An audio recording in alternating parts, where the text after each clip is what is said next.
So, very good afternoon, everyone, and a very warm welcome to all of you to our panel discussion on the topic At Your Service 24/7 Power of Online Reputation and Social Listening.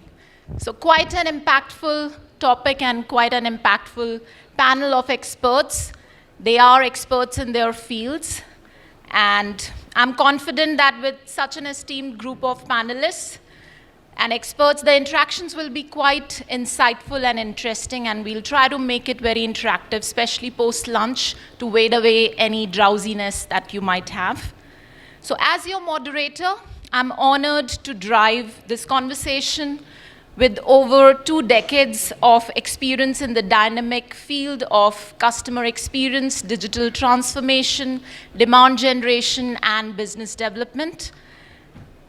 In this digital era, I've witnessed the remarkable evolution spurred by the advent of the internet, observing firsthand the transformative impact on online reputation management and social listening, on brand perceptions and customer interactions. So all these areas are very, very critical in today's dynamic world, and that's what we are going to discuss and deep dive into.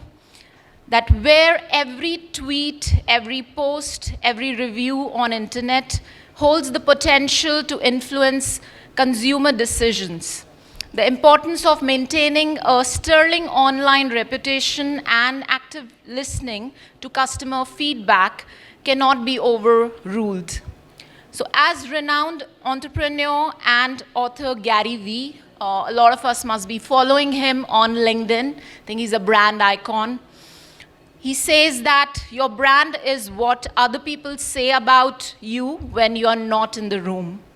So with the proliferation of social media platforms, businesses now have unprecedented access to real-time insights into customer preferences, opinions, and concerns. So social listening enables organizations to not only identify potential crises, but also to respond swiftly and effectively, thereby safeguarding brand reputation, enhancing personalized customer experiences. So with that, we'll delve into the Q&A session.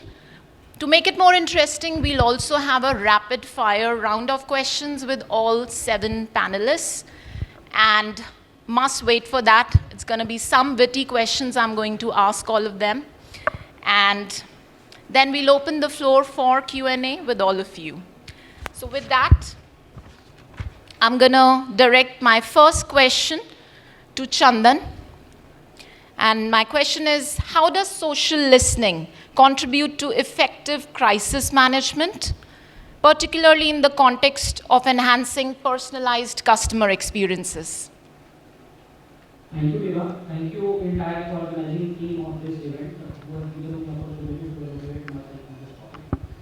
And myself, Kumar Chandan, I am heading field services for Panasonic Electric of India. We largely into electrical compression limited company and wiring devices company.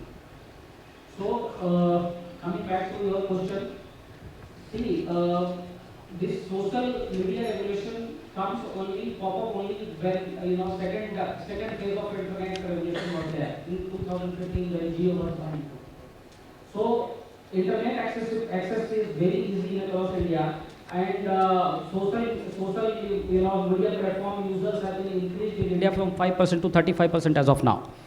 So when as of now, every brand and every person like us who is handling especially field services, having a threat of brand reputation, it is getting damaged when somebody posting on social platform, whether it is Twitter, whether it is Facebook, that negative comments are getting posted. So it is very important that how we are handling.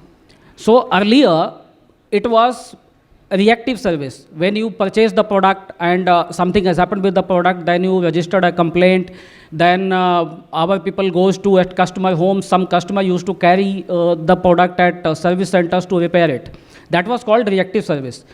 Then era has come to preventive service, when companies have started selling AMC, some periodically services and all. So now there is an era of productive service, where customer expect that brand should anticipate their needs. So it is very important how we are going to handle it. So in today's scenario, if suppose we are a company, we are giving 10 years warranty even for a 10 rupees switch. If you purchase a Panasonic switch, you will get 10 years warranty for that switch, although home service it is. So for next 10 years, customer is not going to save the contact center number especially and any bot number.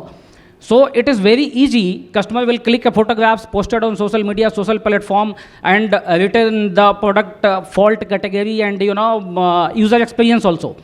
So to handle it, we have a separate ORM desk who is monitoring each and every post for every minute. So that is very important. So if we are getting it handled quickly, then that online reputation is getting built in rather than it is damaging it. So handling of that complaints, it is very important. And as well, some scenario I am giving with our company, if somebody is posting that my switch is getting defective, immediately our ORM team is coming to us, immediately our technician is visiting and rectifying the product also and replacing the product also. Customer is become happy, and then again it is posting that thank you so much, Panasonic is taking quick action, and then brand reputation is getting built into rather than damaging. Second scenario, the sentiment analysis. If somebody is getting posted any negative comment, it is very important along with the product, we should have sentiment analysis of the customers also, what actually he wants.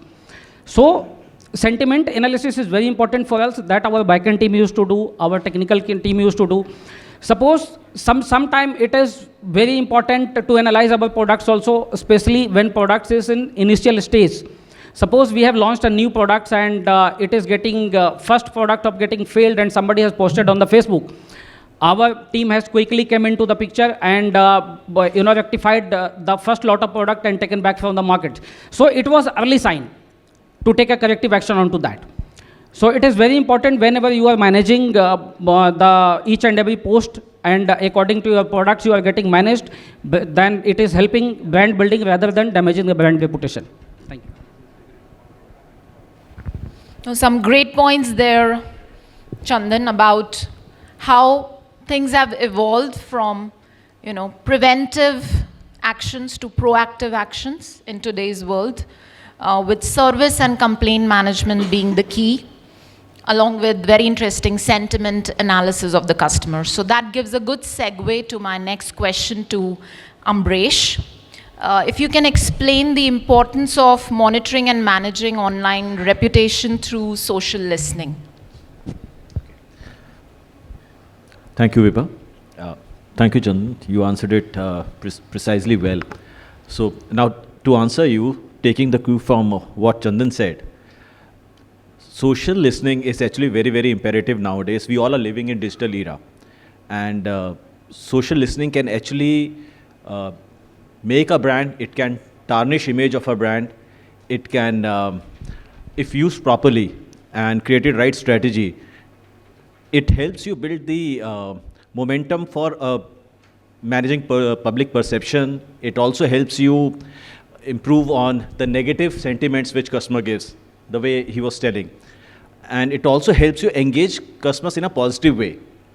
So one, you can handle perception of the public. Second, you can manage the negative sentiments. Third, you can build the positive engagement. So in a nutshell, if you see, you are taking the feedback from the social platforms and you are using it to your strength. So this is just not an opportunity, it's a golden opportunity. So if I have to sum it up in a single word, it's a more than business imperative, it's a strategic approach which can help you build the business to the next level. I'll quote an example, what is happening right now and what we are facing, our challenge, and how listening to the social information actually helped us. In A6, we were launching a lot of digital campaigns to improve our marketing reach and to have a better sales, better penetration, better information with the customer. And the minute we launch it, a lot of negative reviews. You see, the minute you launch, a lot of customers comes, bad service, poor product, blah, blah, blah, blah, blah. So that sends a wrong negative message. So as a user, if you'll go and see, you see a lot of negative reviews and you tend not to buy. So the efficiency of any campaign, any digital campaign will go for a toss. So that's a challenge. The management through the challenge that you have to reduce this and you need to make it positive. Either you can delete those message, which I believe is not the ethical way of doing it, of dealing a problem. Or second, you come back with a solution and you solve it once for all. So we tried going the hard way. We checked with the competition. No solution, everybody is facing the same problem. So we started pulling out the online conversation data. Now that actually, when you start analyzing it, start reading it, and map it with your customer complaints, we were surprised to see the correlation between them. The customers whose complaints were not resolved were hitting the target. They were making our life hell, to be honest. Now what is to be done? So we did a deep dive and we realized 2 or 3 typical type of complaints were making the impact. We went back to management. We created a solution. We asked for the exception handling for these kind of complaints. And we got a 6 months to deliver the project. We trained our customer service team. And after that, we implemented it. 3 months down the line, we did the dip again. Please listen to this, the impact, what it makes. Our negative reviews or the negative sentiment went down from 65% to 32%. Our positive reviews went up from 19% to 51% within 3 months, because we heard what customer is saying, what they are trying to tell us, and what we can change as an organization. So it's very imperative that we listen to what customer is saying online. Whatever we can do as a strategy or as a tactical move, we need to do. And then we make a move. But this is not just one-time activity. It has to be a continuous improvement over a period of time. Else we lose the meaning of it. So that's why when I said it's a strategic move which can set any company's long-term goal and sustainability forever. It will keep it alive. That's all from my side. Yeah, thanks for those great points, Amresh. I think it's a proven fact that how a complaint is handled by an organization makes all the difference for their existing as well as future customers. It can make or break the situation, right? So more than positive feedback, it's the complaint handling mechanism that needs to be totally monitored. And that gives a good segue to the next question I have for Kautuk, that how can organizations leverage this customer feedback and all the information coming online real time these days to develop products and innovate? Hello. So thank you, Vibha, for this question and an opportunity to share my views with the audience. First of all, I agree with Amresh that in today's era, I think social listening is something which is imperative for almost every organization. I come from automotive industry and I represent Nissan.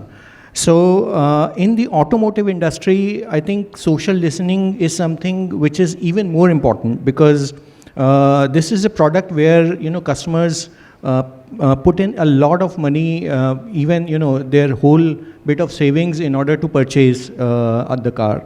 So if anything goes wrong, they don't wait even for a moment, and they go and shout out on social media. Social media is a platform where probably they can rant about whatever is happening. They can talk about whatever is happening, and moreover, you will find that in automotive industry, people form groups apart from not just talking about the product on the social media pages of the brand, but they form separate groups as well. There are many groups for each of the models which are there in the industry. So people go and talk about the product, the features, etc., etc. So being in automotive industry, it is very important for us to hear what our customers are saying, what kind of feedback they are providing back to us. And hearing them out, we can use this feedback to go back to our drawing board and see how we can improve our product. So within automotive industry, it's not that you launch a product every now and then. Once a product is launched, it has a good 3 to 5 years, product life cycle, which is a very long life cycle. And you are not in the product.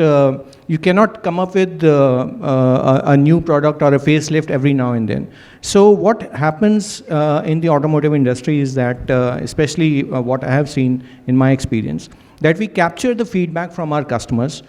We share it back to the product team. That I'll share an example here. That in Nissan, we saw that a lot of customers were talking about large infotainment screen within the car, which was missing probably. So they were not happy with a 7-inch or an 8-inch screen which was provided in the Nissan Magnite. So they were talking about or asking for when a larger or a bigger screen is going to come.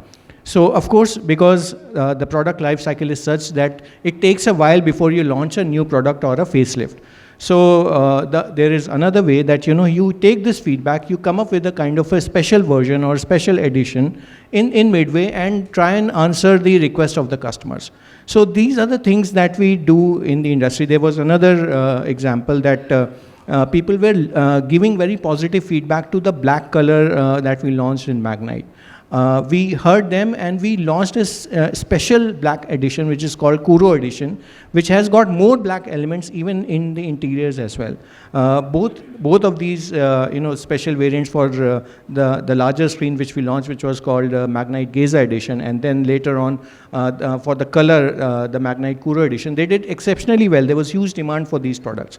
So that's how you probably, you listen to the customer, what they're saying. You share that feedback with the product team, and they use that feedback to further try and bring some new innovations within the product. And within the organization, we have this this kind of culture that the ORM report, which is shared by the agency, we extract what kind of product feedback is given to us and share it with the top management every month.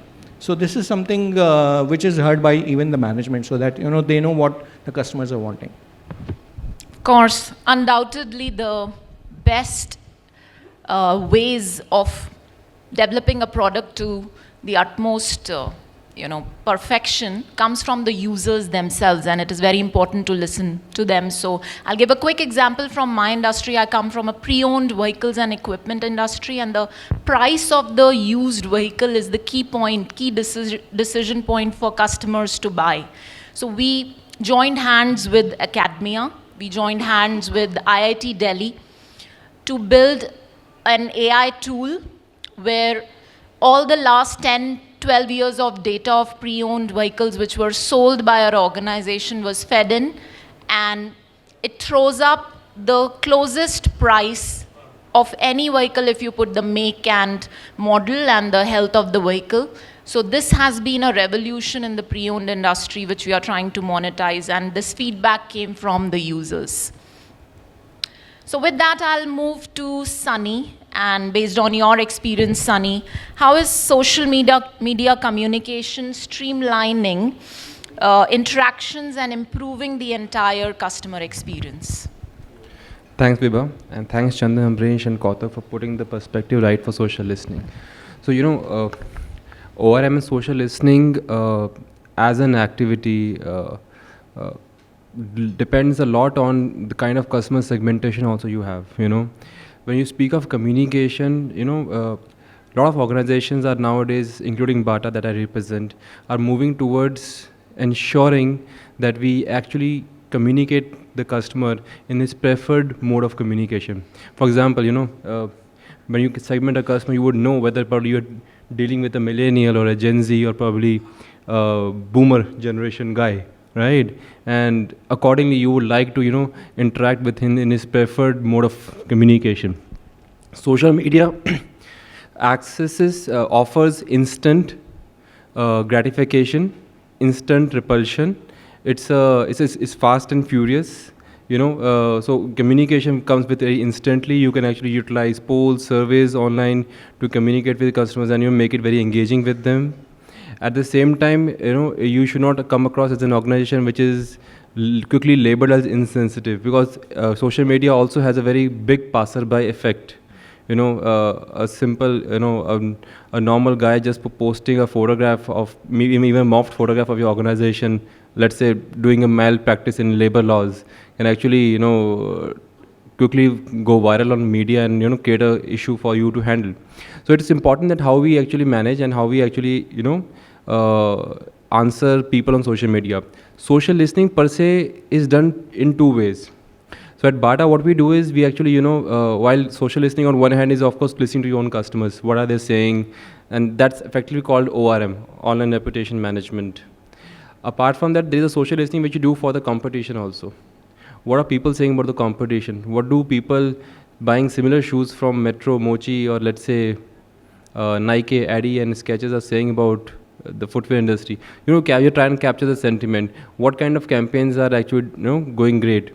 So most of the organizations have a very, very heavy duty marketing budget for digital campaigns, and it's imperative that we actually calculate the ROIs that these campaigns make and the impact that they can make on the customers also. So again, as I said, your communication has to be a multiple pronged strategy. One strategy is of course ensuring whether you want to answer a particular customer online or not. There are eventual spammers all around. You would like to answer only those customers that you think they are genuine, and you should have a very, very good SOP build around that. Number two, whom you answer, you should actually follow up and close as well. Encourage customers to personalize, personalize their messages with you. Having that passes by can have a ripple effect, so please encourage them to DM you or ping you separately on the channel. Number third, when you communicate with them, also ensure that your marketing team, when they actually communicate their campaigns, they're communicating the right earnest, and that also that your ORM team at the back end has access to all those campaigns data. I've seen that a lot of times the marketing guys actually go ahead and implement a campaign, and at the back end, your CS team doesn't know what campaign got rolled out. Customers keep on asking what is the price of this item, customer keep on asking where can I find this article, and they have literally no information around that.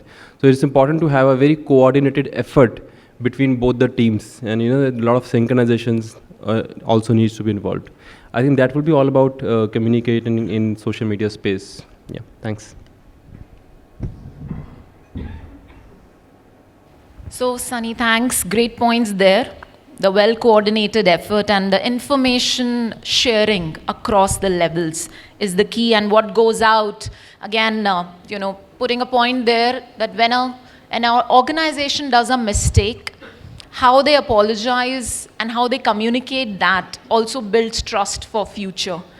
So those were some important points, and I'm going to move the direction of my next question to the lady in the panel, Anamika. With your experience in customer relationship management, my question to you is, how does the integration of social CRM empower businesses to deliver personalized and engaging CX on social media platforms?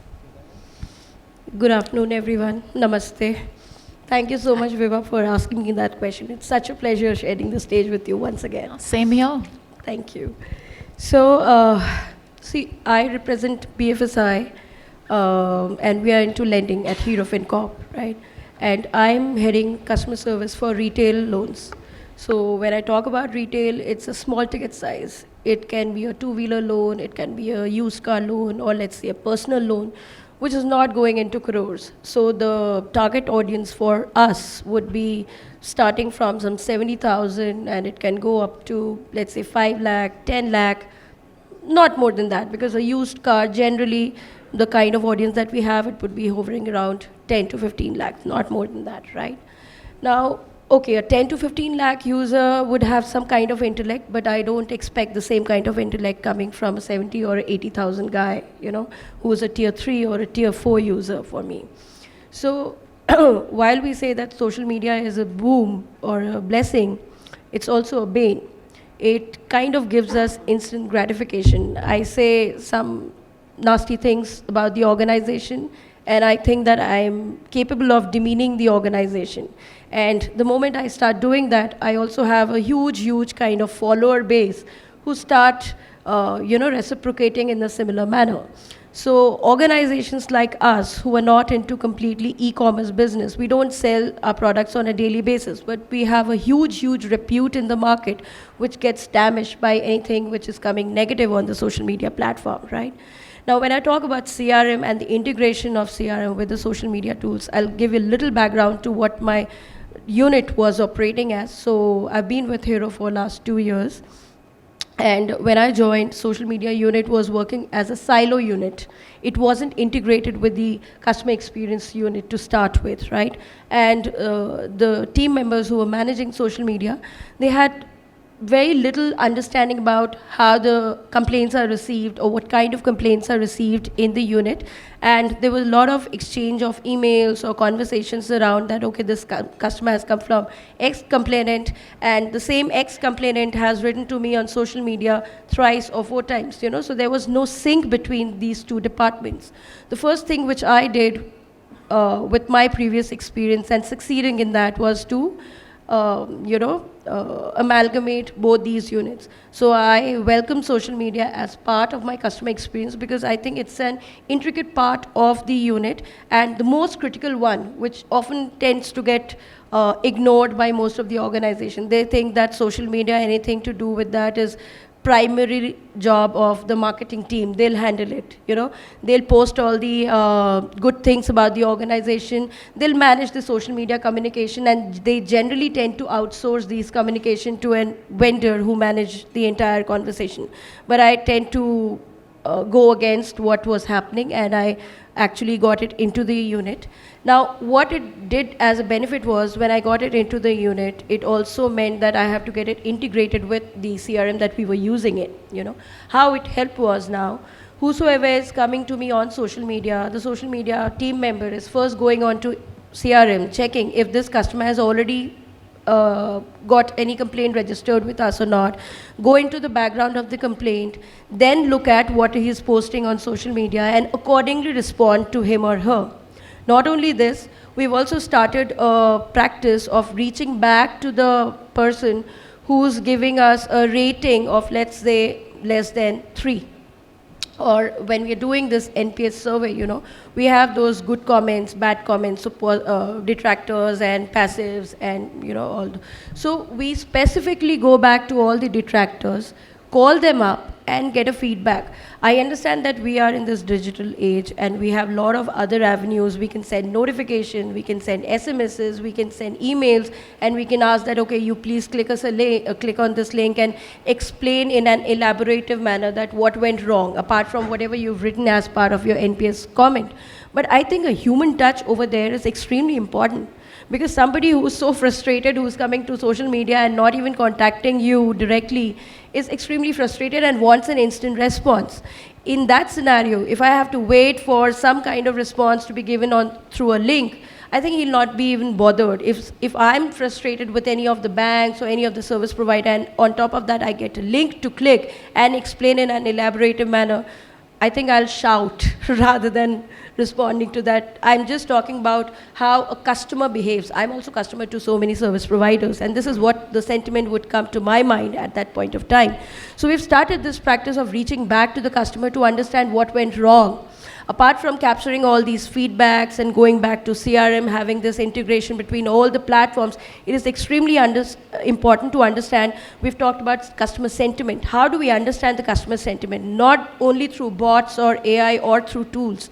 We have to involve a human process over here who actually makes a call, spends that time on the call to understand. So what we've done is we've divided this entire sentiment into 3 parts. One could be a process-related, negative sentiment.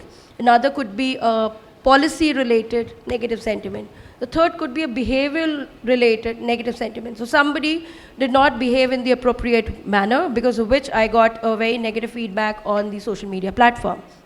Other could be which is completely driven by the policy, and I, as an organization, do not have much control over it. The third could be a process-driven, which means that somewhere down the line, I would have messed up in the process, in the way I would have handled that customer's, query, and that would have led to him being frustrated. So in all these three scenarios, it is very important for me as an organization to explain my stand, because if it is, let's tackle the policy related. So if it is a policy which is not allowing me to take a resolution in favor of the customer, it is not just me as an organization which is construed by that policy. It would be across the industry. So I will have to explain it to the customer. For example, let's say I'm lending at 24% ROI, just a hypothetical example. And the customer is very irate about the fact that you're charging me so much, you know. Is it only me who's charging 24% ROI? Is it somebody else in the market who's giving him a 10% ROI? How is it possible? It's not possible, right? It could be a difference of, let's say I'm giving you a 24 and somebody might be giving you a 23 or 23.5. A 0.5 basis point can be a difference, but it cannot be such a big reason for somebody to be frustrated and write on social media. So I have to go back and explain it in as many words in a detailed manner that it is a policy and not hero which is not listening to you, and then accordingly explain it further. Let's say it is a process. So there could be a delay in process. He wanted some kind of document. I did not send it on the real-time basis or within the stipulated time. He wanted a certain resolution, which he got after 3 or 4 attempts after connecting with us as an organization. I will be apologetic about this, and I will ensure that I don't repeat it. And I'll try to be in constant touch with the customer. CRM comes into picture over here also, because I'll also be able to track the history of this customer. How many times after my conversation is he coming and registering a query or a complaint? Has he again come back to me on social media, appreciating my efforts, appreciating what I explained him or whatever we did for him, you know, because that also happens with us. We have got that also, that somebody from my team spoke to them and they have appreciated and they thanked that person also. We got appreciation on social media as well, you know. We also track how many detractors were we able to convert into a positive feedback, you know. So all of these tracking we keep on doing. I think I would want to summarize by saying that any organization, any field that we are in, social media is a double-edged sword. We cannot ignore it in today's ecosystem. We have to listen to it, and we'll also have to respect it. We cannot just brush it away saying that, okay, yes, people have the habit of negating an organization or demeaning an organization by writing just 2 words or 3 words. You know, we have to get deeper than this, and we have to just try to pacify a customer as much as possible. I think, thank you so much. Thank you for those great insights, Anamika. I think human touch is the key. No matter technology advancements really help a lot to gather that data, but data is as good as the decisions it can make. And ultimately, it's the humans who have to handle that and speak to the customer. So with that, you know, delving further into the sentiments of the customers, I'll move to Amit. How is the sentiment segue benefiting from the recent advancements in natural language processing, right, NLP, to enhance its sentiment analysis capabilities? And if you can throw some light on, you know, the complex future of open AI and in the CX industry. Thanks, Vibha. First of all, before I begin talking about open AI, which is on top of the mind for everyone in today's age, I'm very excited to hear Anamika mention that the human touch is still required. Strong believer of that. No matter how much advancements we see in the AI technology, you will still want someone live assisting those customers. So that's very, very important. I'll start off with the complexities and the future of AI. The future of AI is definitely complex.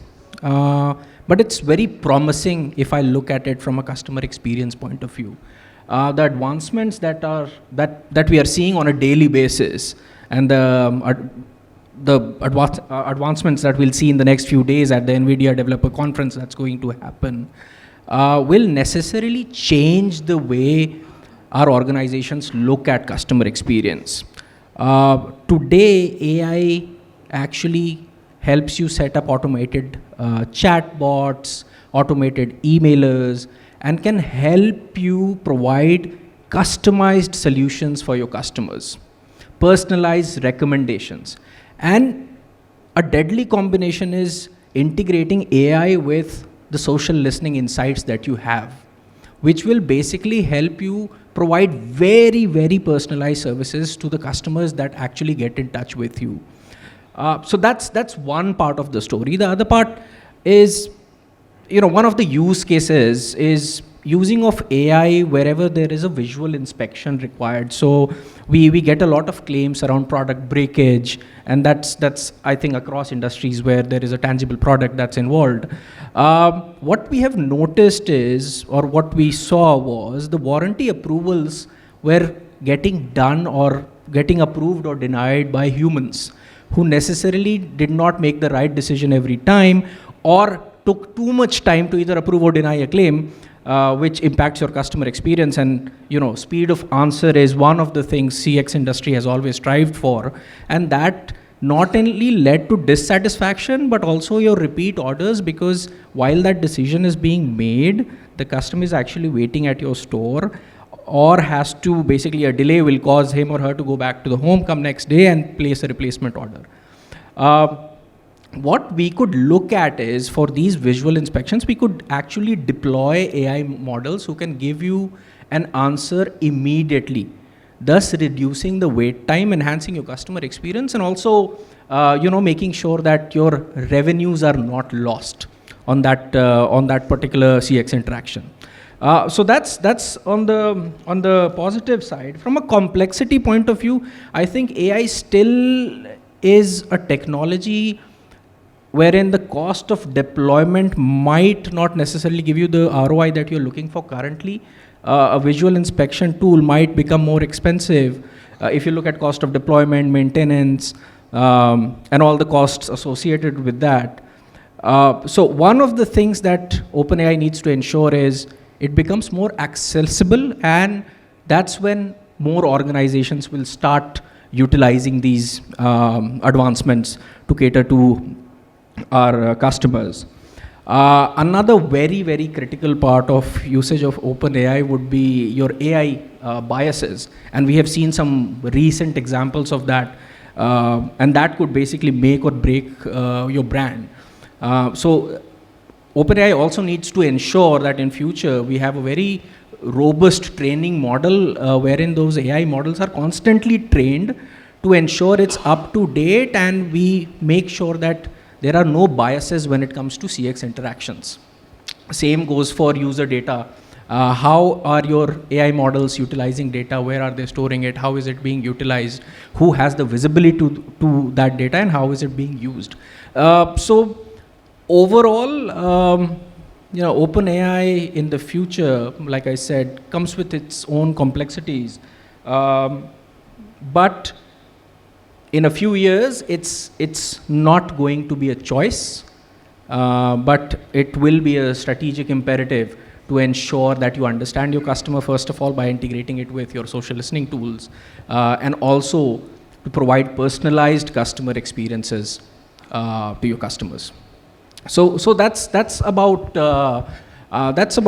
OpenAI and complexities that it comes with. Having said that, moving on to the sentiment side of thing, NLP being part of OpenAI has seen a lot of advancements.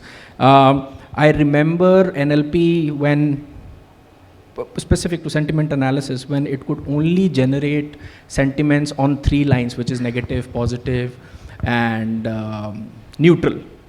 And that necessarily did not give me a lot of insights. Today's NLP models are trained to understand context. It just doesn't look at words, but it looks at the order of the words, the overall context, what is the CX history, what are the insights from that demographics, and then generates a response or gives you a sentiment, and that sentiment is no longer limited to these 3 ambits. It can tell you now if the customer is joyous, or if there's fear, or if there's anger, and that's how you could utilize that to again, make your responses very, very, very personalized. Another advancement in NLP that will help us a lot is for brands that are global. We deal with markets where, your linguistic reach might not be similar to India. People have different dialects, different languages. Advancements in NLP models now can actually give you sentiment analysis for various languages across borders. So that's one thing that will help brands go global and understand what their customers need globally. And it will no longer be just limited to borders. So that's that. I mean, overall, if I look at all these advancements, I feel that this will give us a lot more accurate sentiment analysis. This will be very, very fast. The recent models that I have seen, the generation of the sentiment analysis that happens is very, very fast. It's in milliseconds. That helps us make business decisions very, very quickly and effectively. And because it now takes into consideration context and a larger set of sentiment that it has, it also helps us make more accurate strategic decisions in terms of CX needs and wants. End of the day, if I talk about OpenAI, you will definitely have OpenAI integrated into your systems. You will definitely see that. Having said that, it will still only continue to handle your FCR queries, which are your first contact responses, easy queries.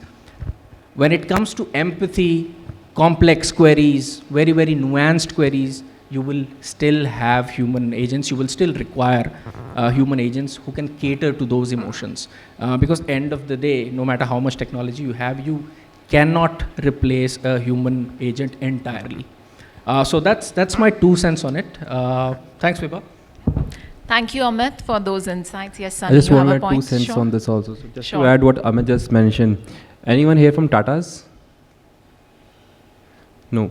Okay, so Tatas and Batas, आपका हिंदी का जो होता है conversation, Bata is also a Bata, Tata is also a Tata. So major thing, what is the NLP, natural negative perception? It measures whether what you're talking about the brand as Tata or whether you're talking about, Tata wala Tata. It is also important. We face this issue a lot. I have got brands like Power under my folio, and Power is a very common word. You can't just listen to that Power word just like that. You need to have a good Boolean query attached to it. So imperatively, please get a very good tool for yourself. A lot of tools in the market, sprinklers, melt waters in the current insights. But get a good imperative tool. Build a good Boolean query which takes care of your misspells and everything else, and you will have your NLP sorted at scale. Number 2, do not let go of crisis management in your ORM. It is an important and a very, very important critical piece of measurement. आपकी एक QRT team होनी चाहिए जो आपका crisis management करती रहे team का, and that will help your business, stand good at times when actually something viral happens on social media. Yeah, that's all. Thanks. Great points. Thanks, Sunny and Amit. I would like to add, all of this comes at a cost, right? And I think as customer experience leaders, we have nightmares on when we get pressurized, how to reduce the cost and give the best of the service. And ultimately, I feel the experience, if the experience is good, then slowly and gradually, the cost of service should keep coming down. And that is a good measure to monitor how well your customer experience has been. So with that, Sai has been quite patient, and that's the last question to the panelist I have. So Sai, we'll talk about ethical considerations and data privacy. And of course, it's very important to build the trust with the customers, with all the data floating around, with organizations and how they use it. So if you can throw some light on that. Thank you. Thanks, Vibha. Hi, everyone. It's very important thing, just like a terms and condition in our insurance document or in any other document, right, where we just go and check in, right? So the data security, we live in a world of immediate gratifications, right? Reels and Blinkits of the world, where people generally don't care about their data till the time it's not impacting their finance, especially the financial one, right? So, but especially, and like Vibha mentioned, that the cost is one more important factor which most of us worry about every time when we focus on experience and everything.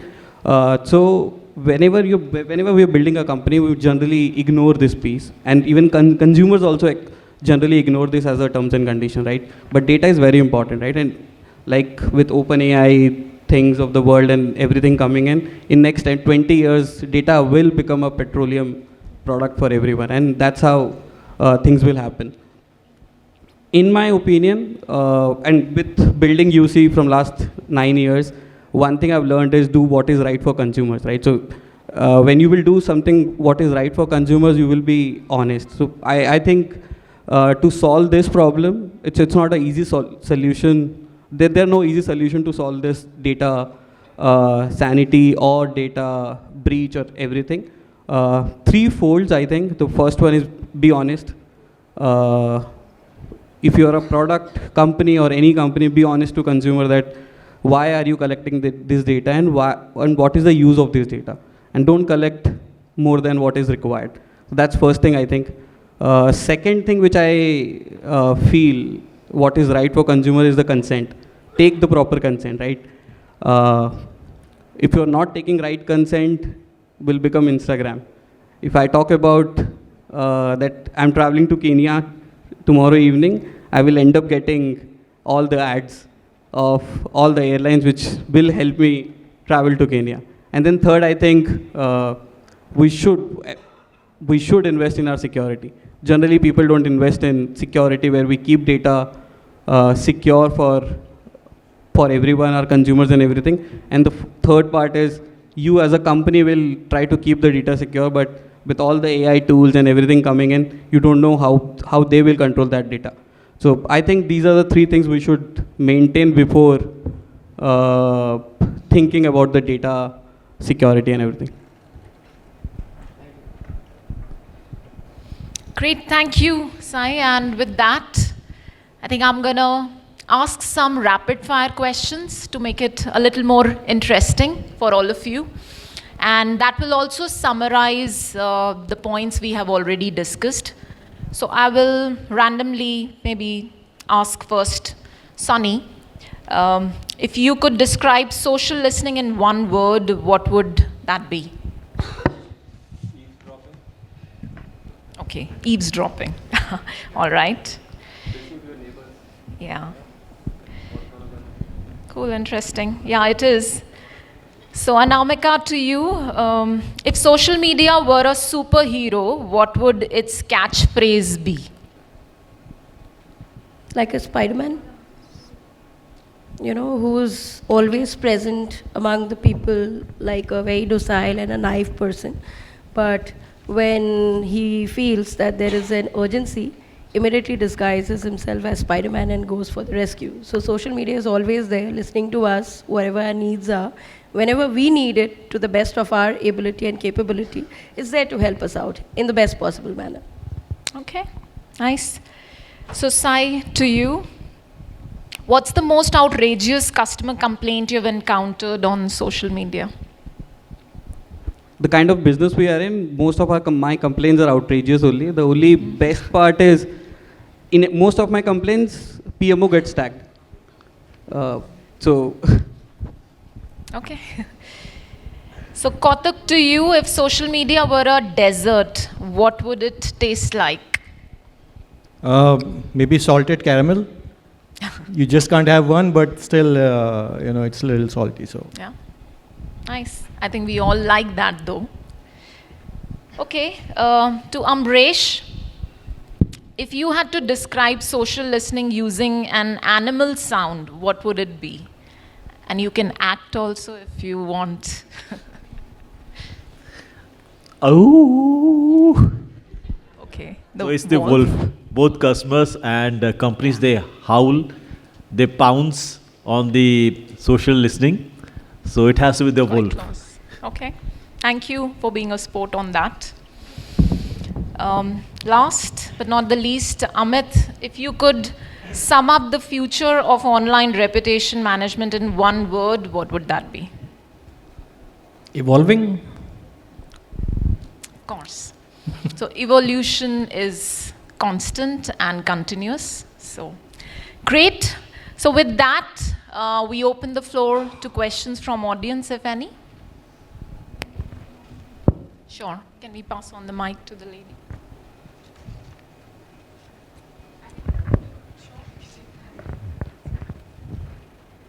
Thank you. So, actually, Anamika spoke about human touch, and in fact, Amit spoke about how human touch and AI today actually is complementing each other. So, there was one thought. We are living in an era where even today, my 7-year-old, if I have to decide tomorrow which restaurant I want to go and have food, he's trained enough to go. He opens his mobile, he checks, Mama, the review of this restaurant is good, food there is good. We are that open out there, right? We are that vulnerable. At the same time, the businesses, organizations now, to cut costs, AI and all of that, we are inventing bot, and we had chatbot, now we have voice bot. Now all of this, what has happened is what I feel, when I am very angry, right, when I am a good customer, I only had a little issue, I will take a pain of calling up a contact center, or I'll go to the chatbot, I'll very patiently write and wait for an answer. But the customers who are very angry, who are very aggressive, they don't have time. So what I do is, I immediately go to Twitter, I go to a social media, and I start writing, I start bombarding, correct? Now, one side we are investing so much on the technology. Are we prepared? Are we prepared enough to be out there to, handle such customers who don't have patience to actually, contact the contact center or go to the voice bot? And see, the important thing is that there can be 1,000 complaints on the social media, right? Which, as a company, we are really good. We contacted every customer, we resolved every problem. But then, what is published on social media can never be erased, right? So my question is, how prepared are we at one side when I am complicating for the customer to reach out to me through voice bot, through chat bot, that I can't call up today and straight away speak to somebody. And at the same time, we are open on the social media where the customer is reaching me very openly, and whenever he's reaching me with a problem, everybody is getting to know. So how prepared are we for that? I think I'll take that. So thanks for the question, first of all. I will be in fact surprised in case our kids are not speaking to us on Insta. No, my kid says that please ping me on Insta. I want to talk to you on WhatsApp. So I think we are pretty evolved. As I spoke of customer segmentation before, also all kind of customers will reach out to you. Eventually, customers specifically in a space. I recently saw this. 3 months back, Swiggy actually introduced a new mode of delivery, which was hug on delivery. It was hug day probably that day, and they actually, quirky they actually introduced hug on delivery on the as probably a meme, and you can just imagine what kind of backlash they would have got on the media. So it depends on kind of company you represent. For airlines, people stuck on the airport, for people waiting for food, or probably people waiting for for flowers and gifts on their anniversaries.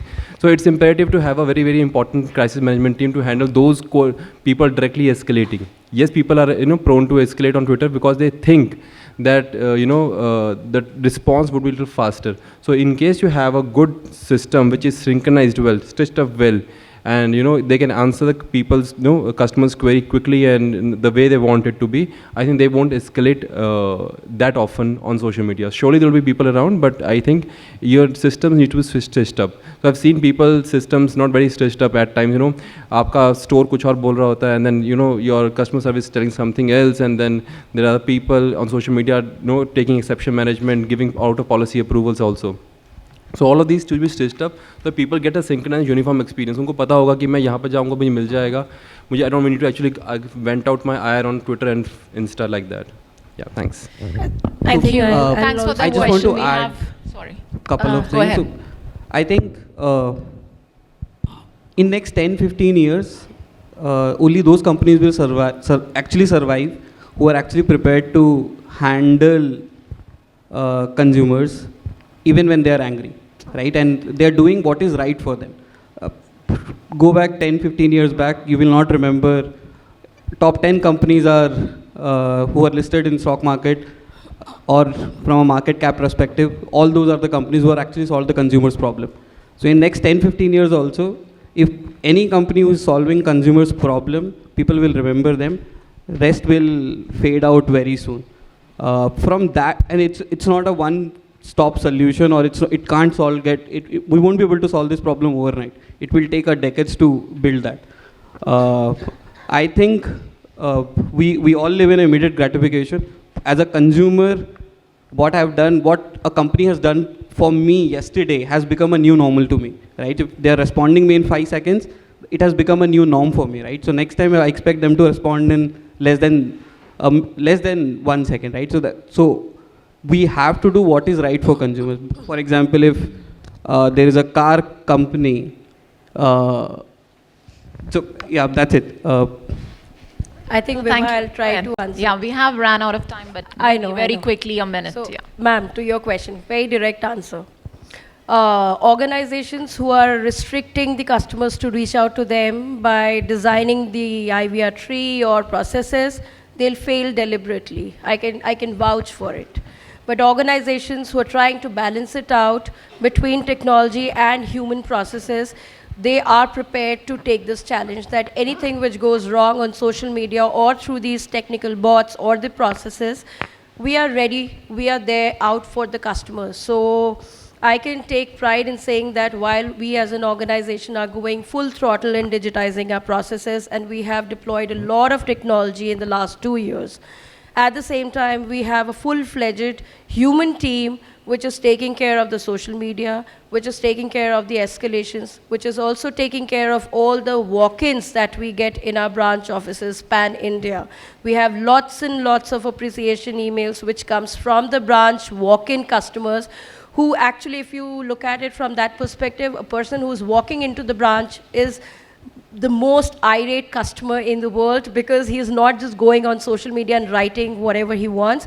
He's taking all the pain to travel from point A to point B, spending that time in the parking, or spending that amount to reach to my office and then get aggrieved, right?